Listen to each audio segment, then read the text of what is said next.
In business, there's no room for guesswork. Every shipment matters. Every deadline counts. When you're trying to keep operations running smoothly, the last thing you need is uncertainty. That's why reliability is at the core of USPS Ground Advantage. From the moment your package is first scanned in, it moves through a secure nationwide network, aiding in a timely and accurate delivery. You get near real-time tracking so you can keep up with your shipments. And with affordable upfront pricing, there are no hidden fees or surprise surcharges to throw off your cost sheets. It all adds up to predictable deliveries you can depend on. Because knowing your logistics are handled lets you focus on everything else: your customers, your team, and the future you're building. Visit USPS.com/groundadvantage to start shipping with confidence. USPS, official shipping sponsor of the NHL. Hey, Sasquatches. I wanted to let you know that we had a planned, interviewed, and edited podcast ready to go for you, but the guest is no longer part of the PWHL NHL community online, and they requested that we do not release this episode. So what you're going to hear is the part of the episode with me and Sarah where we talk about standings, Hockey 101, and things like that. So next week, we will absolutely have a fully fleshed out episode for you. Thank you for your patience. And Sarah and I just wanted to respect the wishes of our previous guest, and we wish them nothing but the best. Thanks for listening. Welcome to Sass and Slapshots, a podcast for women who love hockey by women who love hockey. We're here to give listeners weekly news, game analysis, and cultural hockey conversations from the perspective of two women who found hockey later in life. There's no shame in our game. From veteran fans to rookies just discovering hockey, everyone is welcome to learn more and encouraged to become obsessed with the best sport on the planet. Let's dive like Ben into today's episode. Hello, guys, gals, and non-binary pals. We are back. It is another episode of Sass and Slapshots with V. Sarah, how you been? okay, like some chaos in the personal life at the moment, but otherwise doing really good. Trade deadline's over, so I no longer Thank have God. to be in a sense of Impending dread and doom? stress and doom. Yeah, and it actually turned out a whole lot better than I expected. So Yeah, we made out this year. yeah, like I really was against getting Kadri, and I'll tell you why. Okay, please inform us. Because the Flames were very set from the beginning on not retaining any of his salary, which means that would cost us $7 million. And of course, things come with that, trading players, you know. So I thought the only way we would be able to afford him was to lose. No, I definitely thought it was going to be Colton. So I thought we were going to lose Colton if we got Kadri. I had such a gut and feeling that I was going to be Nichushkin. And Yeah. people were like, at the very end, like before the actual details came out, they were like, yeah, it's definitely 2. I was like, fuck. Yeah. Well, and even Drury was talked about. Like there was a lot of conversations going on Lots of chatter. behind the scenes. Yeah, lots of chatter. But there was a player on the Leafs that was big talks going on at last minute. So I thought that was going to go through. And so I'm tense and I'm waiting and I'm like, we haven't lost anybody yet. We've lost most of our future picks. That's fine. Whatever. It's fine. We're not in the rebuild yet. We'll worry about that Listen, later. Future Avalanche, we'll worry about that. Current Avalanche. We'll worry about that later. That's a future Avalanche Of course, problem. When it comes, I'm going to be like, oh my God, why did we not worry about this earlier? But, CMAC always has a way of making things happen that I don't expect and turns out really well for we us. trust. Yeah, I thought he was crazy to let Mikko go, and it's actually turned out really well for us. So, I'm trying to trust him more, and so that's another day of worry down the road. But I was really intrigued by the Waugh acquisition. I was intrigued by that. The Brandenburg confused me. And I know a lot of people are like, well, we need more depth defensemen, and fine, yeah, but it just wasn't on my radar, I guess. And so probably should have been. Kulak wasn't either. Yeah. Yeah. So I have to trust CMAC a little bit more because I'm still kind of like, okay. But I don't then know about Kadri, this. yeah, then Kadri happened. And as soon as they were like, it's coming through, I was like, what did we lose? Because I knew it was something big because you don't just get a player like that Yeah. for nothing. And I think Kadri wanted to come back. Not that he didn't like it there at the Flames, but I think he knew he had a chance to come back. And I mean, Cup, we're at the top to win the Cup. Yeah.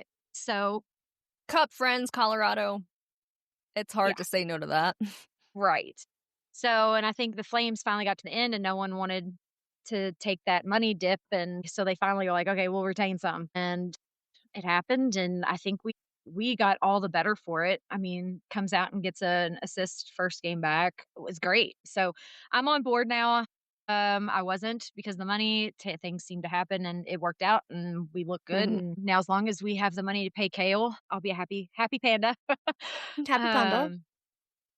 So, because that's our next big, has to get done. Discussion. Yeah. Yeah. That's going to be done. That's going to be a great week for us. We cannot lose Makar, okay? No. But anyway, so yeah, trade deadline's over. I'm happy with how things turned out. So, doing good hockey-wise. Great. How about yourself? Some chronic illness stuff, but other than that, my parents are visiting us in April, and it's for their 46th wedding anniversary, so that's crazy. Wow. And we're going to take them to an Eagles game. To your parents. Yeah. Fun. Yes. Yeah. We call the AHL redneck hockey for a reason, and my parents are going to absolutely adore it. I know. Seeing Big Rob and the Colorado Eagle chicks and all the crazy shenanigans that happen. We were going to take them to an Avs game, but we figured that it's going to be so late in the season that the players that we want them to see may not be there. Right. Also, it's, well, especially injuries now. So right, which we'll get to. Yeah. So I'm very excited about them to experience hockey and experience me in hockey. Yeah. Because I know to them, they're like, wow, you went from personal finance to hockey. Like, it was a total 180, and they're still trying to figure out why the fuck this happened. So I'm excited to show them why this happens. That's amazing. Yeah. Right. And my dad, I call him Papa. Papa watched the Olympic hockey, and apparently my mom says that he's been trying to watch more hockey now because he's enjoying it. I love that. Yeah. So I'm super pumped to have them visit and to just watch me in my element. So it'll be amazing. Good. But other than it's that, really fun when they get involved. Yeah. Because I took my parents to an Avalanche game, and my dad, kind of like yours, it was he started loving it, and he'll wear his Avs gear in Kentucky, and it's really funny because he'll be like, "Dude, met a Preds fan tonight. Met a he's like, so many people talk to me when I'm wearing my Avs gear. And I didn't realize this was a thing." And I'm like, "Yeah, it's a whole community." Yeah, it's so I know expect, my dad's going to be the same. People will talk to each other. Oh yeah. Yeah, I'm definitely going to want to get him a Eagles sweatshirt or something, Yes. And my mom's just happy to be there. Yeah. Hey, have fun. Yeah, enjoy it. That's what it's there for, is to enjoy. Right. Yeah. Exactly. Yeah. So, yeah, things are good. Definitely feeling my chronic diseases and stuff, but I am also taking steps to get better. So, hockey has been, as it always is, not always, as it has been more often than not, a nice distraction and a good thing for me to dive into. Well, I know I hope you feel better soon, and I know our fans also probably wish you well. Yeah, and if and you hope don't, you feel better. I was trying to be all kind of. He's like, fuck you. That's how I am. I just feel like a little goblin lately. Anything nice. Love it, I love it. Thank you. Yeah. So, all right. With that, we are going to get into our Sasquatch supporter name call. If you do not know, we call our followers, listeners, fans Sasquatches, and you can become a paid Sasquatch contributor to Sass and Slapshots by subscribing to our Substack. We use Substack like Patreon, which I realized I had never explained Substack very well. But yeah, that's kind of a way that our average listener can support us, because as most of you know, we don't get paid to do this. We are funded by sponsorships and by $5 contributors. So if you would like to be a paid Substack contributor, click the link in our show notes. But Eden Knox, thank you so much for subscribing to Substack this month. You're our newest subscriber, and we couldn't be more grateful for you believing in our work and giving us your hard-earned dollars. It means so much. All right, Sarah, who is in the top 5 in the NHL right now, and what are their Lord Stanley chances? Well, as you can guess, Colorado Avalanche coming in still at number 1. So, but it How has is that been, with our 32nd place power play percentage? I'm just asking for the crowd. because our 5-on-5 is some of the best hockey. Yeah, it's true. It is. I mean, it is. And we had there for a while, we had one of the best PKs. It's been a little off lately. A lot of, I mean, I think we're up to 9 or 10 shorthanded goals. So not great, and that's the hard part for me is like, okay, at least the PK was picking up for the power play. Like we were keeping people away from getting power play goals, even though we weren't getting our own. But now it's like, okay, one of them has to be carrying for the other here. You can't have both of them be bad. Yeah. So a little stressed about that, but we've been stressed about the PP since the beginning of the seasons. Okay, so just so you guys know, V just informed me because I hadn't had a chance to look at the standings. It was like I said, chaos this week. I hadn't checked the standings and just found out Buffalo is in the top 5 of the entire league right now. Who would have thunk it? Above Tampa Bay. Wild. I am shook. Holy crap. Okay, the rest of them aren't surprising. So top 5 right now, again, Colorado Avalanche coming in first for months now. Forever this season. Yeah. So their chance right now is at 13.6 to win the Stanley Cup. Dallas Stars coming in second with 11.8.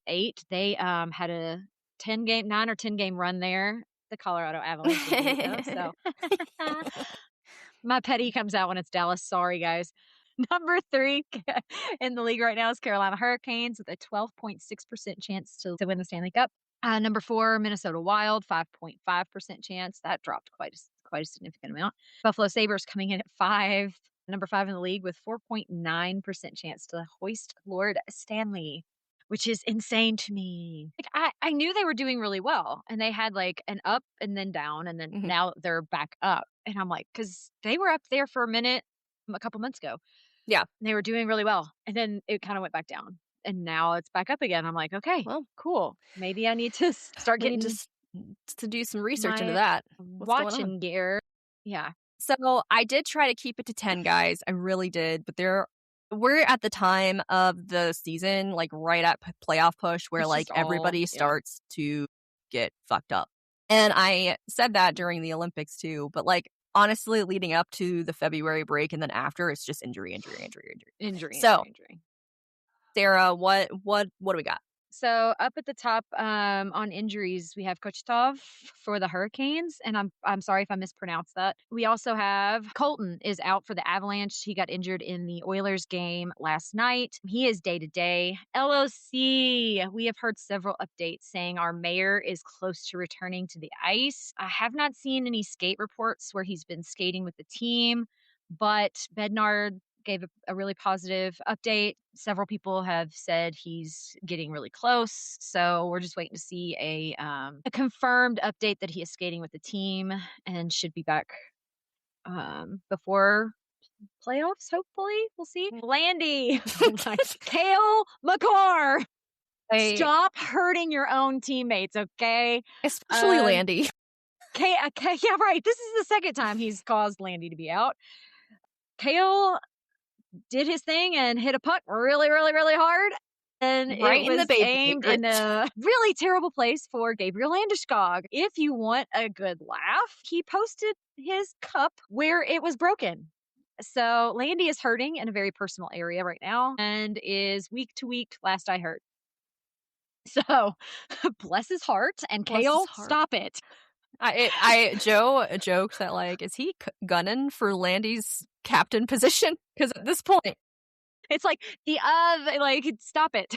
Like, I hope Melissa Landeskog's wife is done having babies because my God, I can't even imagine like in the locker room and just like seeing the damage and being like, oh my God. Imagine that call to your wife. Yeah. Or, I mean, I don't know if she was there, but oh my gosh. Yeah, it's definitely look at that picture and his face. It's like comedic gold. It really is. It really is. I feel so bad for him because you can tell like he's just in such an amount of pain.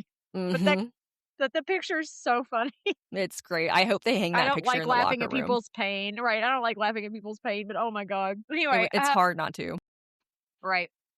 Okay, Dallas actually gets a good update on Hintz. He did not need to go undergo surgery, so they do think he will be back in time for playoffs.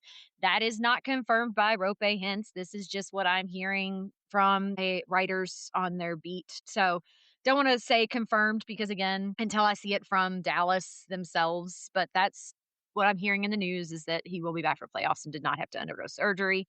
Rantanen's still out, but he'll be back soon. I think what I saw last 7 to 10 days, and he'll be back skating with the team, which means he might miss the second Dallas Colorado game, but should be back for the third meetup. Sagan's out. He won't be back this year. Yeah, the Stars have really taken some hits, so they have, and a lot of people. There's a lot of controversy on the hit itself on Hintz. In my opinion, again, I am not a hockey analyst, but if you are going to trap Nathan MacKinnon on the boards and he's going to try and get away from you because it's literally his job. Which brings us to our next injury. Oh gosh, and I didn't even see that was the next one. Okay, Ingram, the goalie for the Oilers, also down by a hit. Now, again, more controversy. Go ahead, V. This was such fucking bullshit. Like, I knew it was coming. Joe and I literally turned off the game after this because I was so livid and screaming at my TV. I couldn't handle it. I walked away, which rarely happens, where I actually turn off a game. That's not something that I do. So Nathan MacKinnon was charging the crease because he wanted to do what he does, which is put puck in back net. And he was going very fast, which is what Nathan MacKinnon does, probably 20 to 23 miles an hour. He's skating down the ice, trying to get the puck in the net. He had his skates angled away from the goalie when he was right up on him, which he does, which is standard for him. So he doesn't, plow into the goalie. Well, there was a player, Nurse, an Oiler, right behind him, on the heels of his skate, to where MacKinnon had no option but to run into the goalie. And he was literally airborne, trying to not hurt the goalie because he realized what was happening. They called a penalty, which I was expecting. Right. I expected the penalty. Yeah, I expected a 2-minute. Yeah. This ref. There was a post of a picture of this infraction because I was driving, so I was listening to it. So I didn't see it in real time. Again, I was driving home. And so I was listening to it and I heard it and I was like, oh, goalie interference. He's going to get 2 minutes. And then you texted me and you're like, you were mad. I won't discuss what was discussed in the text, but you were mad. And so when I got home, the first thing I did, I didn't watch it. I went and looked at the pictures because it was all over social media almost instantaneously. And so I went and I looked at the pictures. And the first picture I saw was Ingram is in his crease and he's got his watching Nate. And Nate is not even on Ingram, but Nurse's head is in Nate's hip. Or shoulder is in Nate's hip. And I was like, well, if Nate hasn't touched Ingram and Nurse is in his body, there's nowhere for him to go. He literally can't go anywhere. So I was like, there's no way. And then you're like, they ejected him. And that's when I was like, they can't, no. And then I turned on the end of the game, and he had been ejected. And I was just like, oh. So this ref has a history of this. Apparently, the Colorado Avalanche are 3-9 over the past 3 years when Kelly Sutherland is officiating. Interesting. So that's interesting. I understand the optics of plays and how refs either call penalties or feel they have to call a penalty because of something that happens. Usually, touching the goalie is a no, you get a penalty. Right. That's it, right? I expected a penalty. Right. And I can see that.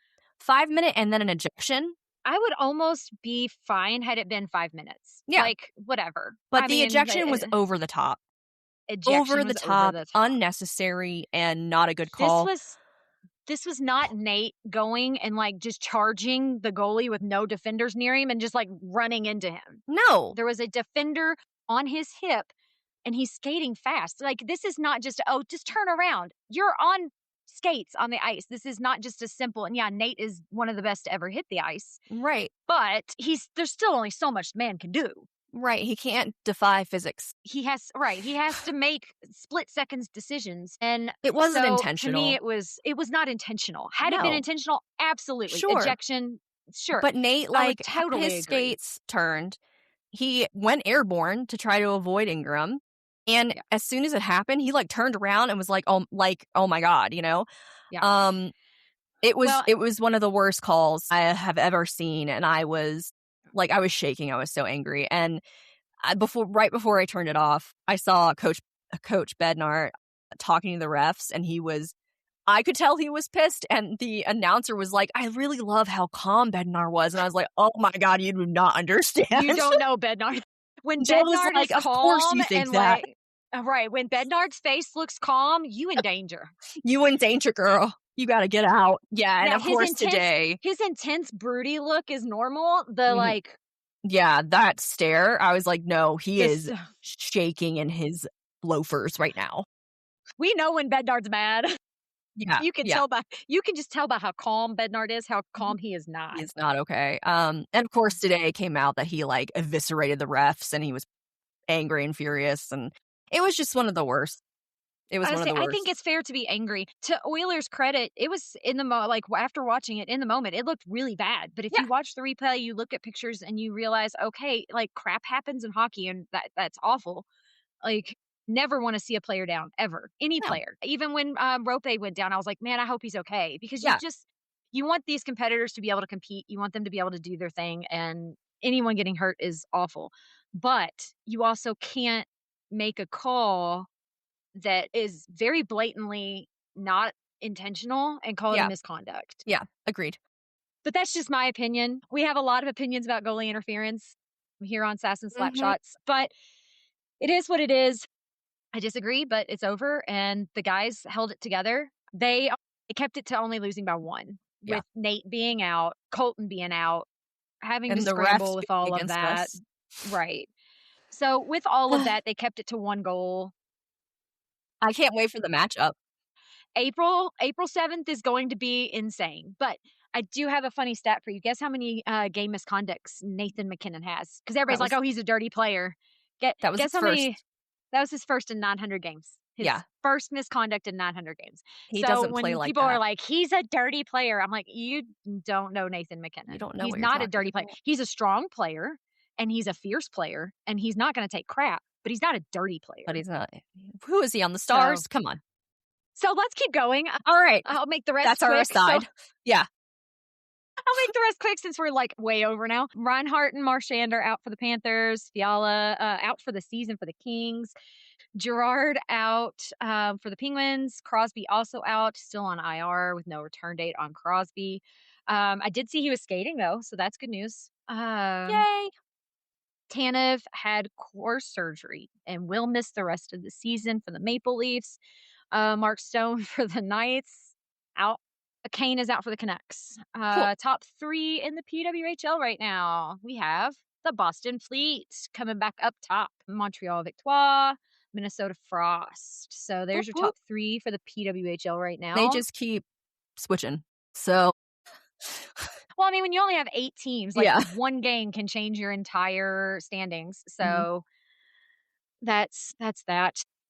PWHL injury report. Let's do that. Hannah Bilka for the Seattle Torrent, out for the remainder of the season with an upper body injury sustained during the Milan Cortina Olympics. So she will not be back for the season. Hillary Knight, also with the Seattle Torrent, placed on LTIR in late February with a lower body injury.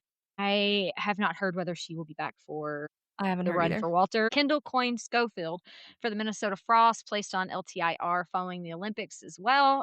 Expected to miss at least 3 weeks. So she'll be back probably next week. Oh, it's been a couple of weeks. Yeah. Oh, golly. Has it already been 2 weeks? Yeah. Time is flying. Yeah. Aaron Ambrose for the Montreal Victoire, placed on LTIR following the Olympics as well. expected to miss at least 3 weeks. So again, she should also be back fairly soon. Great. So there's some injury reports. And our Hockey 101 today is concussion protocol for NHL players. The NHL requires the immediate removal of any player that shows signs of a concussion, such as, any blank stare, slow to get up, hitting the head, obviously.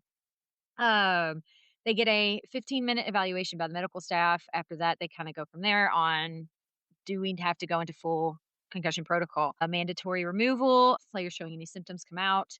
Then they evaluate. They cannot return to the game and must follow the staged return protocol requiring clearance from the team physician. So we saw with the Avalanche, again, that's my team. So that's what I know the most of. Kiwi just went out for a week due to concussion protocol. They have to sit them back until a physician obviously says, hey, we're not showing any signs. The body's had time to heal. Mhm. We know that we're back into where they can play. Yeah, they take it very seriously. It's huge. And I'm even reading through the protocol right now on the NHL site, and it is massively long. So we won't go into it. But when any player is hit on the head or falls or shows any signs of being disoriented, they're going to pull that player. I mean, it's safety first, right? These are still humans. They still have families. They're not just chess pieces. They are human beings. So safety first, they pull a player, and then they go into multi-step. So this is not oh, you're fine, get back on the ice like it used to be. Now there are many, many, many, many, many tests they have to go through to get cleared to come back after a concussion. They have programs in place that I'm looking at right now where they have to go through tests to be able to identify players with concussions. And then when they have those symptoms, they obviously go into concussion protocol. Awesome. Okay. Yeah. So, there's, again, if you really want to dive deep, it's all on the NHL site. There is a lot of information regarding concussion protocol. But I know some people and some sports are like, oh, I'm good to return. And that's not the case anymore. There's been a lot of injuries in all sports. Now we're taking concussions a whole lot more seriously, which we should. And I like that there's steps in place to keep players safe from long-term issues once they leave hockey. Great. And while they're in hockey, Yeah. It's concussions are dangerous. So For sure. I like that there's safety precautions there, even though it is hard when you have a player that leaves the game. We all get Scott Wedgwood. Thanks for listening to this week's episode of Sass and Slapshots. If you're craving more hockey content from us before next week's drop, have no fear. We're two chronically online hockey nerds. Check out our Substack, social media channels, and support links below. If you're interested in sponsorship or collaboration, feel free to reach out at sassandslapshots.com. Special shout out to our editor, Joe Bogomil, and our graphic designer, Corey Tyler.